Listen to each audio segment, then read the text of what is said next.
Wise opening words from Epictetus. Initial information.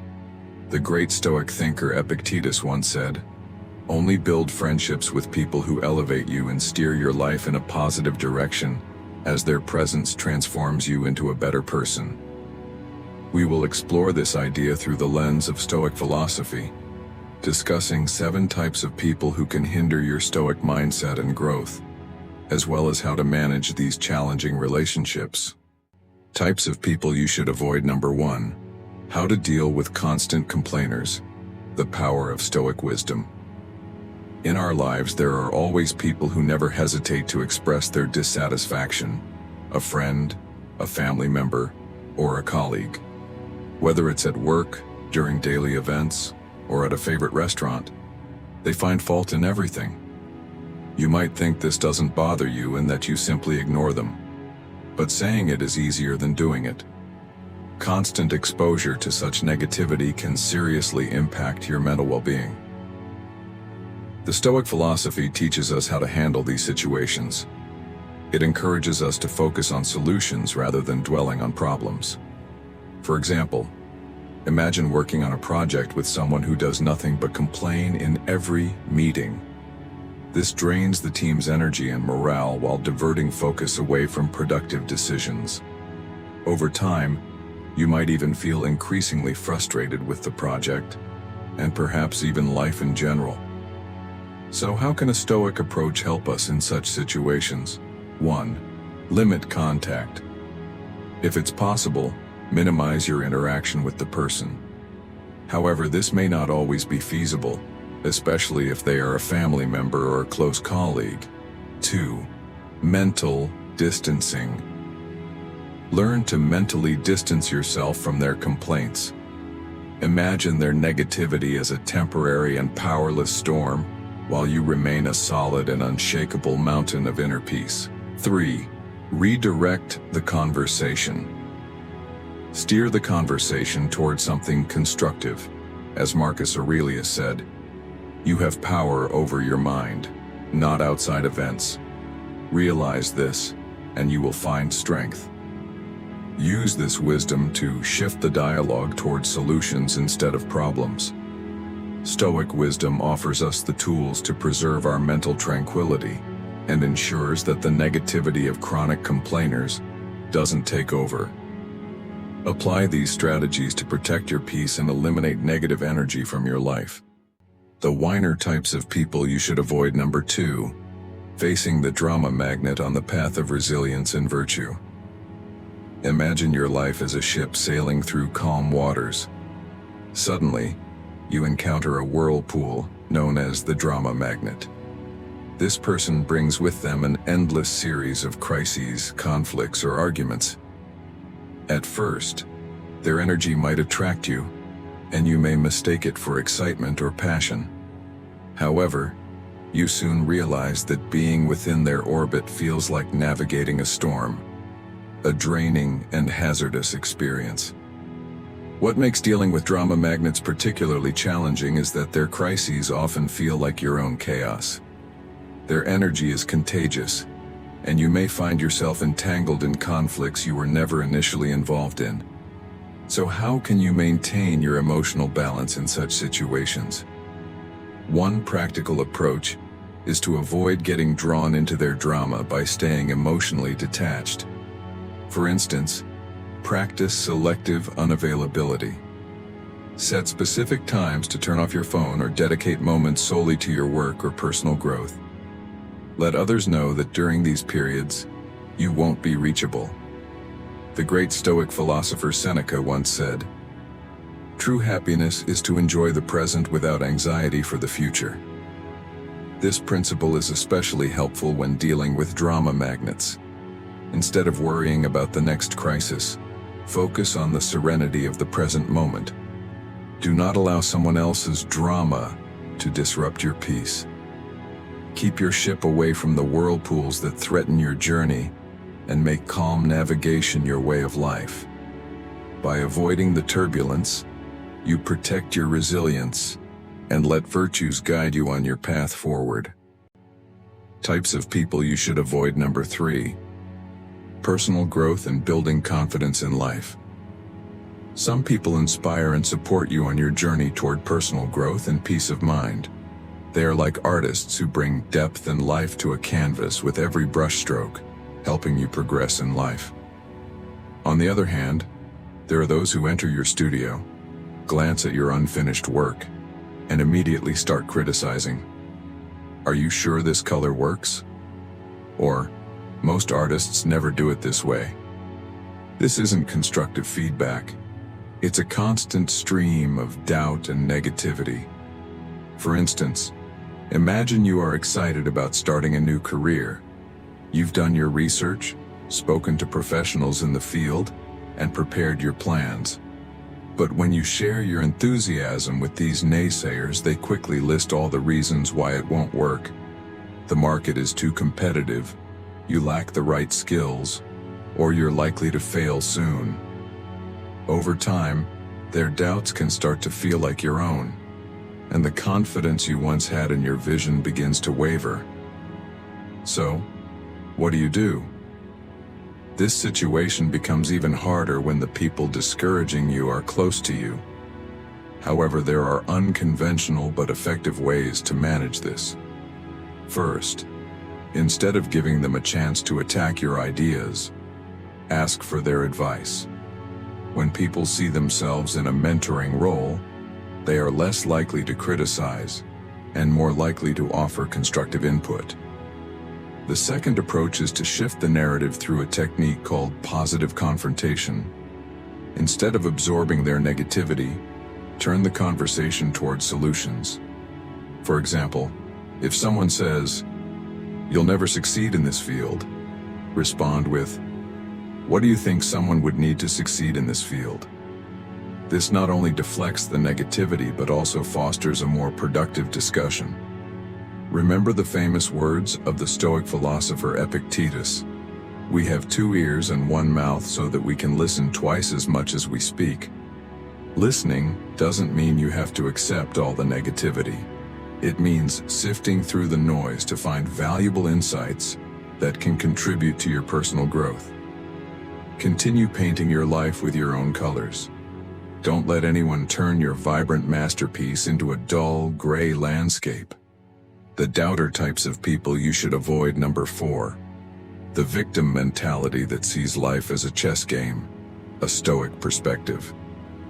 The fourth type of victim views life as a chess game, where every player has the same pieces and equal opportunities. The goal, of course, is to checkmate the opponent's king. However, this victim, instead of strategizing and taking risks, blames the board, the pieces, and even the opponent for every wrong move they make. They refuse to accept the consequences of their own choices, interpreting everything as the work of external forces conspiring against them. People with this victim mentality often see themselves as perpetual targets of misfortune. Their narrative is one of endless helplessness. My boss doesn't like me. My genetics are bad. Or, the system is rigged against me. To be clear, some individuals do face genuine hardships and systemic injustices. But the problem with this type of victim is that they use their difficult circumstances as an excuse to avoid taking responsibility for their actions, or lack thereof. Sometimes, you might find yourself entangled in their story. Think of the countless hours you've spent listening to a friend blame all their failed relationships entirely on their exes. Or perhaps without realizing it, you've adopted a similar victim mentality in your own life. So, what should you do in such situations? It can be tempting to step in as their savior, offering endless advice and solutions. However, Stoic philosophers warn against this. They encourage you to draw clear boundaries to protect your own well-being. You can practice what's known as compassionate support.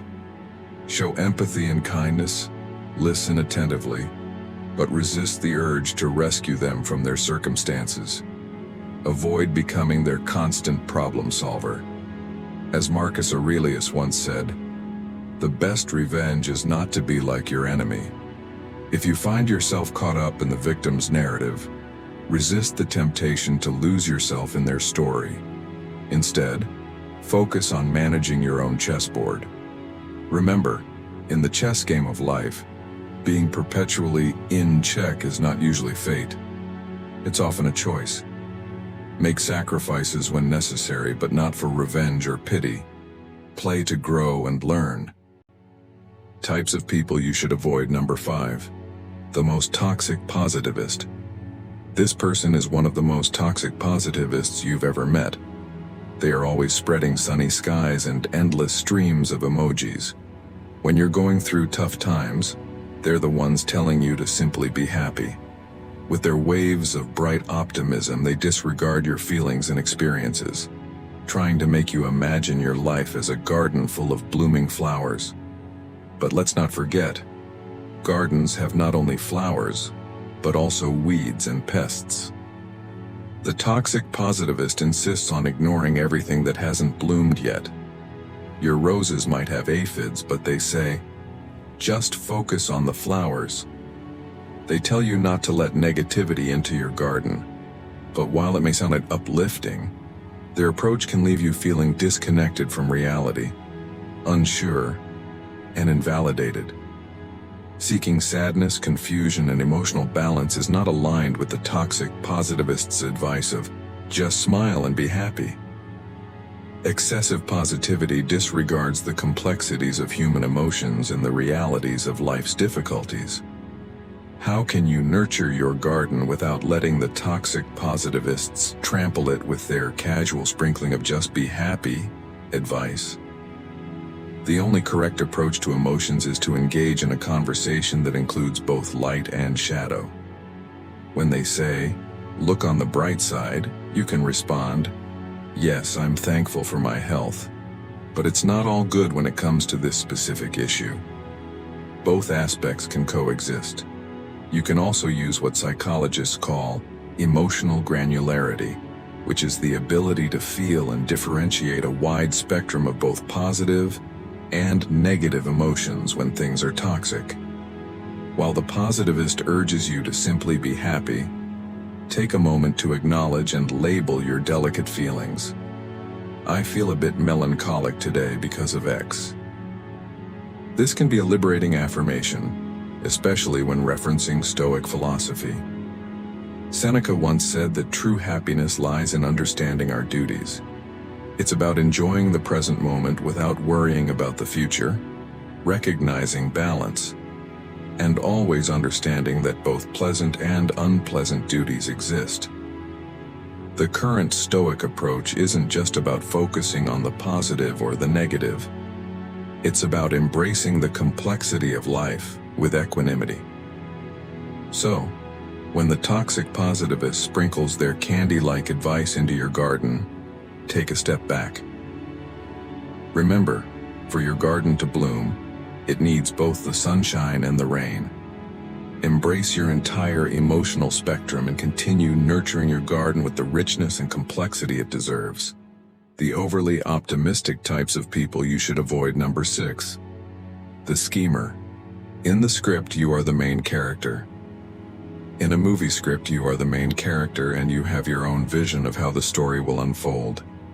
Moving through mentors and a manipulator who talks about your final act, you might encounter a shady producer who subtly rewrites your story without you realizing it. This producer, skilled in emotional and psychological manipulation, might guide you in ways that disrupt the course of your narrative. They could use flattery, guilt trips, or even deceit to steer you in directions that benefit them. For example, at dinner, they may casually say, "I can see you're so successful, and I know you've had such a tough time," which might not seem significant at first, but over time, it becomes a repeated tactic to achieve their hidden goals. Fighting against manipulators' strategies can be difficult, as they often disguise their actions as friendship or helpfulness. One way to resist these tactics is by using what experts call fogging. agreeing with them on surface-level facts, but refusing to be emotionally coerced. For instance, if they tell you you're successful, you could respond calmly, "Yes, I'm doing well, but let's approach this from another angle." If a manipulator asks for something, like money, or for you to do something you're uncomfortable with, it's essential to set boundaries. You can calmly say, "I can't do that, but I'm here to offer emotional support while maintaining our friendship." Stoic philosopher Epictetus warned that we cannot choose our external circumstances, but we can always choose how we respond to them. Manipulators often act based on predictable reactions, manipulating your kindness or desire to please. However, if you encounter a manipulator in your life, remember that you hold the pen and control the storyline. Your journey should always be based on your values, and your decisions should reflect them. Never allow anyone to manipulate your life. Types of people you should avoid. Number 7. Your daily activities. Imagine the story style of a Type 7 person as a vampire, where your daily tasks are envisioned as a carefully crafted symphony. Each instrument represents a task or responsibility, and when they come together, they create a harmonious balance. But then, the vampire starts interfering and your melody gets disrupted and turned into chaos. Your beautiful composition is drowned in dissonance. And while this doesn't mean the vampire is necessarily harmful, they can indeed be quite disturbing. For instance, a coworker who constantly interrupts your productive workday with trivial questions, or a friend who repeatedly invites you to events you're not interested in attending. These interactions might seem insignificant in the moment, but their cumulative effect can be deeply disruptive. So, how do you protect your symphony from being destroyed by the vampire? One traditional method of time management is breaking your work into 20-minute intervals with short breaks in between. This method ensures that you won't be distracted and helps you preserve your most productive moments. When it comes to socializing, don't forget about vampires. Simple excuses can help you decline invitations. "Sorry, I don't have time for that." It's important to affirm your own needs and priorities in the words of Seneca. If you live well, life will be long enough. Stoicism teaches us that time is one of our most valuable resources, and we must allocate it wisely, as it is the canvas upon which we paint our lives. When creating the grand composition of your life, be very selective about whom and what you dedicate each brushstroke to. Make sure every note, every melody aligns with your greater purpose. The vampire may try to disarray your symphony, but hold your baton firmly and lead your life with purpose, ensuring that each moment transforms into a well-played note in your harmonious masterpiece. Our introspection into ourselves. The conclusion of our research today is the end of our exploration of the characters that can disrupt our path to courageous endurance and wisdom. Let's not forget that self-awareness is key. While it is easy to recognize these traits in others, the more challenging and enlightening task is to look inward. Perhaps without realizing, you are playing one of these roles in someone else's life. Remember, Stoicism is not only about traveling the world, but also about understanding and comprehending it. Improving ourselves is crucial, so next time, let your choices align with your virtues. Let your actions reflect your wisdom, and make your life the masterpiece you wish to create.